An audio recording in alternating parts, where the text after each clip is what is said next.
certainly I want to touch on the racing because I think they do want more compelling racing on the short tracks in general. And this is one instance in which I think I mean, yes, the racing was just disappointing at North Wilkesboro, but it wasn't an anomaly, unfortunately. I mean, I had you on the podcast last month, DJ, and we were talking after Martinsville, where there were a lot of driver complaints about how the car raced at Martinsville. I think we heard a similar refrain after Richmond, and even going back to last year, certainly there's been a lot of talks about how does NASCAR optimize next gen for short track racing. So I feel like we covered a lot of this ground already last month after Martinsville, but let's just touch on it again because short track package, I know you said no shifting, maybe bump up the horsepower, maybe tweak the tires. After watching Wilkesboro, do you feel like that's still the direction NASCAR should be looking at?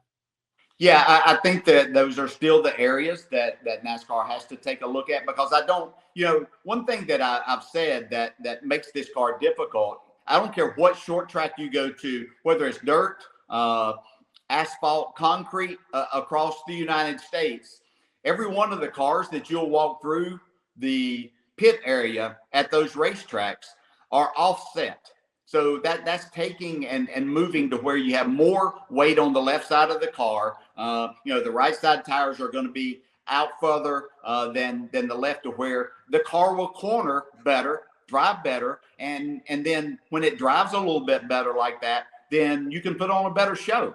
And that's every series across the country. I don't know anybody that runs straight up cars on a short track anywhere. And so, we had that before the next gen car, and we had great short track racing to speak of for the most part.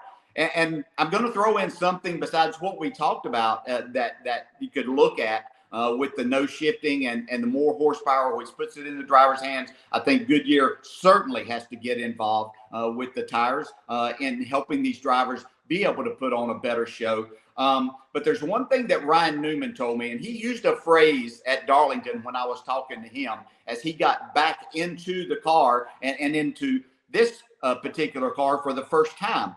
I said, so getting into this car the first time, how does it drive? And he looked for a second and he said, straight. And so then I was confused. And then he started to explain what the car was about, the suspension, the independent rear suspension, which had never been on a stock car in NASCAR before.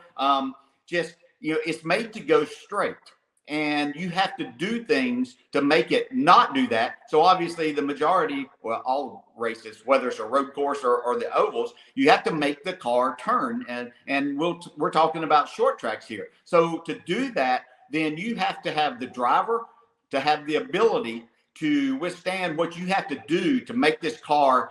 You don't ever really see them rotate, but you see them turn. Some turn better than others and are hung out. And the drivers that can do that are the ones that are going to win more races. Kyle Larson proved that last night, that that the guys would have had a better chance of beating Kyle Larson if that would have actually been on a dirt track last night instead of on that slick asphalt. And he's just so good at being able to move around and find the grip and making his car rotate and do the things that need to do. So I think that's something that NASCAR, has to look at, is what is it that we can do without completely changing the car? Because I know they want to keep the cars as similar as they possibly can. That was the whole idea of this next gen car. But what can we do to help this short track racing in some other ways? And that would be figure out something from the drivers and these smart engineers that are on every one of these teams can tell you how to do things that would help everybody. Otherwise,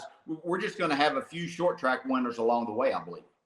Yeah. So the goal would be to kind of get the car to rotate more or less, or more. Yeah. Yes. More. Yeah. Without having to make the car so loose that only a few drivers. And so when it gets so loose, you get so loose into the corner, you can't make a charge and try to make a pass to the inside of someone on the exit if you can't get in the gas. And we saw at times, I think it was through the open maybe last night, that they were showing some of the throttle, and guys weren't even getting, when they got the tires worn in that race, they weren't even 60, 70% of throttle all the way down the straightaway because they just couldn't get in Yeah. the gas. So trying to figure out how to make them rotate. And it was interesting in talking to Ryan Newman. I had watched practice at Darlington and noticing that you didn't see the Cup cars rotating. So that was what I saw on Saturday while I was there. Then I watched the Xfinity race, which are the old style cars, and you could actually watch, physically see those cars take a set and rotate, and that's the drivers that had the better cars and eventually were up front and winning the race. Hi, I'm Parker Kligerman. For more access like this from Pit Road, be sure to click and subscribe to the Motorsports on NBC YouTube channel.